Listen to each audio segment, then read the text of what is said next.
I'm so glad you're here. You look absolutely enchanting. Thank you so much. I mean, really lovely, wonderful. It's kind of like, it's kind of sophisticated, and then, uh-oh, we're on Star Trek.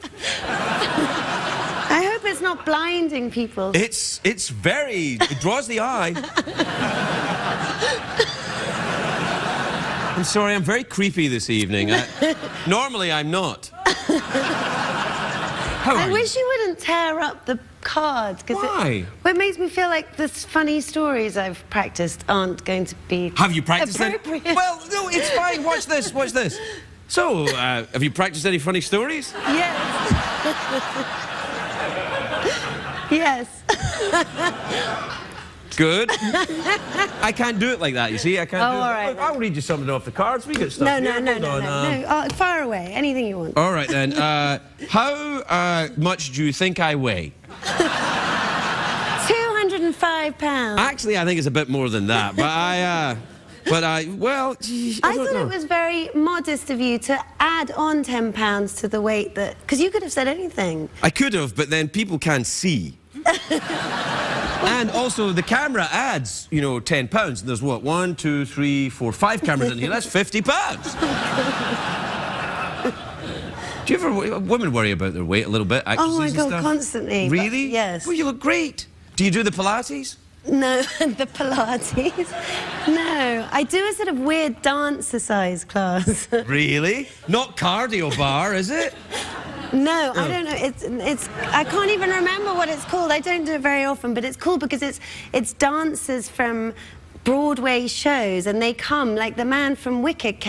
He's in the chorus line of Wicked, and he comes and he does sort of, and you follow along with him, and you feel for a second that you might be in Wicked, and then you hope you lose weight. I don't know whether.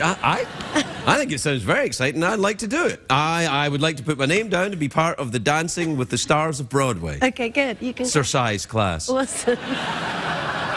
Awesome. It sounds a bit like jazzercise, a little bit. I think it is, but is that not cool? No, jazzercise is cool. It's come completely round again. It's now cool. It's like wax moustaches and, yeah, I wax moustaches. It's like that. Do you know, I wish I hadn't torn up the blue cards now. I know. Oh, don't worry. Tell me about your show, Doll and Them. Doll and Them. I love it. It's great. But tell them about it, though. Okay, so Doll and M is about what happens when you make your childhood best friend your personal assistant, and the answer is just a complete disaster. You mean hiring your friends never works out? Well, in our show it doesn't anyway. Well, no, it's never worked here either. That's why I always work with my deadliest enemies.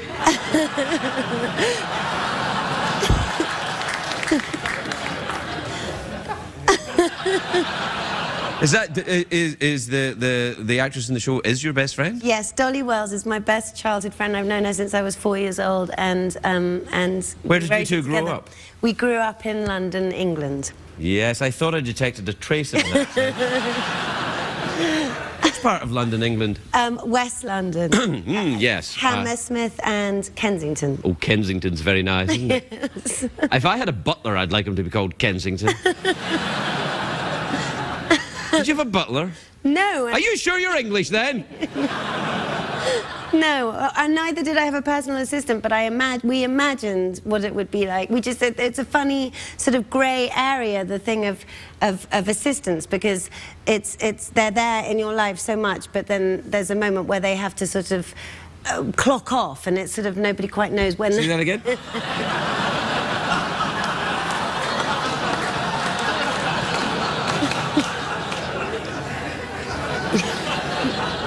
I don't know what's going on between you two, but it seems very sexy. That's not what it is. Did you ever, well, so you grew up together? Did you work together the whole time? You've known each other the whole time? No. You're both, oh. Well, I'd invented a story there. It's obviously wrong. We didn't. We knew each other just as very, very close friends until about 10 years ago. And then that's when we decided that we should write something together. But it took us 10 years to do it. But really, at the beginning, it was just an excuse to hang out with each other a lot, because I moved to America and she was still living in England, and we were running up extortionate phone bills, and so we had to lie to our husbands about why. And so we pretended we were writing a film script. Ah, I see. And then you had to go ahead and write it. Well, then, but yeah, but... Well, because your husbands claimed it on their tax forms, and therefore... But it took 10 years to actually go ahead and write it, because it was just getting really embarrassing, because people were asking us about it and we hadn't done anything. And we'd also flown to various locations all over the world to be together to write this thing, and ended up just gossiping in coffee shops and not doing anything. And then suddenly it was just bizarre, because we'd had 2 children each. We'd had 4 children between us in the time it had taken to write this thing, and there was no script. It was like the script that Jack Nicholson is writing in The Shining. Oh, yeah. Oh, so when you were together, did you ever go to a deserted old hotel and see, you know, blood and stuff?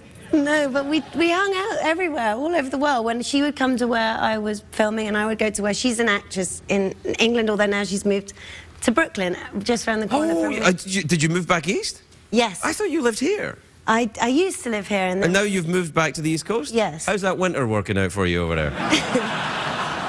It's horrendous. It's just confusingly tricky, isn't it? cold. I don't understand that. It's really crazy. Yes. I mean, but it is global warming, isn't it? I mean, what is it? I don't know. I'm not a scientist, but it would seem to me there seems to be climate change afoot. I was brought up by my father. Used to, on holiday, the 2 conversations we were banned from having was talking about our mosquito bites and global warming, because he found them both such boring topics of conversation.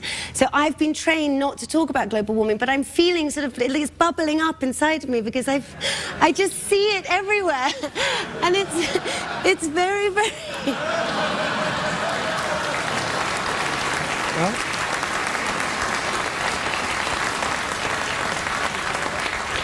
Well, you can talk about global warming here. This is a safe place to talk about it. Is it boring for you? No, not at all. This is what I do when I'm giving people therapy. Well, thank you. You're helping me through a difficult moment. You know, the thing is... It's but what are we going to do about it? About global warming? Yes. Oh, I don't know. It's terrible. My sister in England has been flooded for a month of 4 inches of water every day coming into her house. Yeah, that sounds terrible. It's terrible. Yeah. You don't seem to really think it is. But I do think it is. I just don't know what to do. We should be building an ark or something. Somebody should be doing something.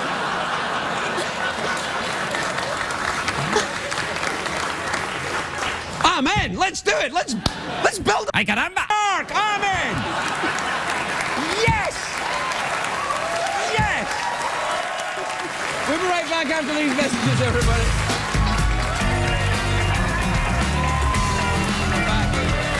Welcome back, everybody. I'm here with Emily Mortimer. We had a great idea, you know. We got some hammers. We're going to build an ark. Eddie, the props man, brought out a couple of hammers. I didn't want him to feel bad, so, you know, I mentioned them. Unless you want to actually start building an ark with a hammer now, or hit me really hard with it. No, neither I would be very good at. Well, I'm relieved to hear it, young lady. So, we're out of time. We are? Oh, that's a relief. We finished. Hey! No, I mean, I could stay here all night. All right, well, there's only one thing left for you to do, and that's to hold me in one place and guess my weight. No, don't do that. Well, unless you want to, of course. I'd love to. No, would you? No. We could meditate, or we could have an awkward pause. I want to meditate. I want to show you a meditation trick. Okay. I needed matchsticks, but actually, you know what? I can do it with these 3 pens. Those pens there. Which pens? I need 3 of them. Three pens? Yes. These? Can we use these? Are they all right? It's not advertising Al-Qaeda or something, is it? Okay, this is a very serious meditation technique. All right. Can we put some meditation music on? Yes, but as long as it's quite quiet. Okay. Okay, now you've got to, I'm doing it on you. You're going to do it. So you're going to put this between your knees. Reminds me of something. Hold it between your knees. Okay. And then you're going to touch these 2 lids onto that 3rd one there in a Y shape. And you're going to close your eyes and you're going to start to hum. Do you mind doing that for me, Craig? Yes, I'll do that. Go on then. Keep your eyes closed. Keep going. Louder, louder. Now you know what an elephant feels like riding a motorbike.